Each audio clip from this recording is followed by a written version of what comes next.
Hi Prep School. I appreciate that some of you are back in school and others of you are at home doing remote schooling. I wonder how this week has been for you. One of my struggles this week has been working out what to talk about today because I've had too many ideas.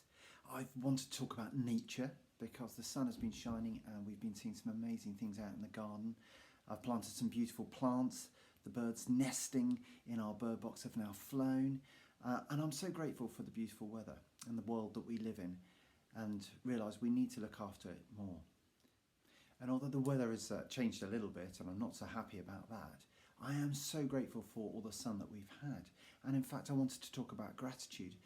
I know we've talked a lot about being very thankful, but you can never talk about being positive enough and just reflecting on all the good things that we have had and that we do have.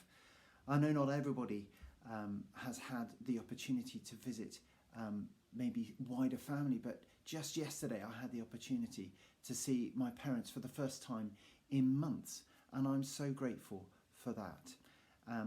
But for some of us, we won't see other members of our family, maybe because they live abroad, and we have to wait too.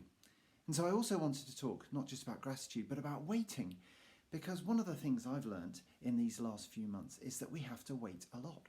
The queues in the shops are now significant outside. We have to wait to get in due to social distancing. I'm not very good at waiting. For example, if I want a cup of coffee, I want it now. Oh, wow, that's better. If only everything in life could be that fast. But there's many other things we're waiting for example, when we can all be back in school together. And for some of us who are planning holidays, even holidays abroad, we're waiting to see if that can actually happen later on this summer.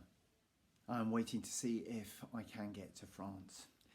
And I just love travel. Travel is one of the things that I most miss. Now, nearly 10 years ago, I had the opportunity to travel for 2 years, to live and to work in Uganda, which is a country in East Africa. Many of you have heard me mention it before. And yesterday was a day in the Catholic and Anglican traditions of the Christian faith, which remembers Uganda especially. Now, Uganda is an amazing country of amazing nature, and these are some of the photos that I took of the nature and the animals that I got to see. As a biology teacher of biology over at the senior school, I have absolutely loved being able to go to places like national parks in Uganda and to see wildlife in action. It just reminds me of the beauty and the gratitude I have towards this world that God has created for us.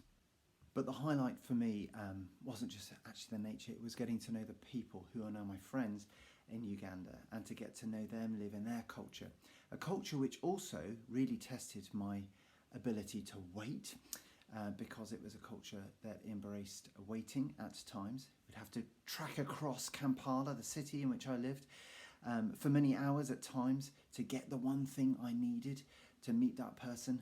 And sadly, maybe that person didn't come to that meeting or the thing I needed wasn't there, so I'd have to wait till the next day. Great thing though was, at least, there was always good coffee, as well as amazing friends and beautiful nature. One of the amazing privileges I had was to see some amazing acts of charity. A particular friend of mine called Moses, who you'll see on the screen alongside me now, was somebody who worked for 2 different charities. One about making sure that children who didn't have homes had homes to live in, safe and loving homes, and another to support a poor community near to him. He, of course, also lived a life in his own home that reflected this love and generosity and care that was inspired by his Christian faith, the love he received from God he wanted to share with others. He lived that in his own home, and they had, I think, 4 foster kids alongside their 4 daughters of their own. An amazing individual.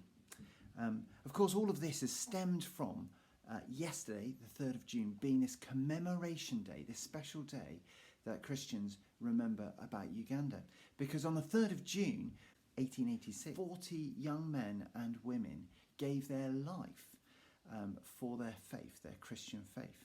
And at that time, there was a king of Uganda, an area of Uganda, who asked them to do something they really didn't want to do, something that was wrong. And he also asked them to reject their own faith, their own Christian walk. And they said, no, we're not going to do that, even if it costs us our lives. And indeed it did. And the very place that happened is a place called Namawongo. And I visited there around 9 years ago. And I took some pictures of it, and you'll see those on the screen as well, actually. I took this one photo, and it was just by the place where they gave their lives. And for me, it's a lovely picture. It's a strange picture.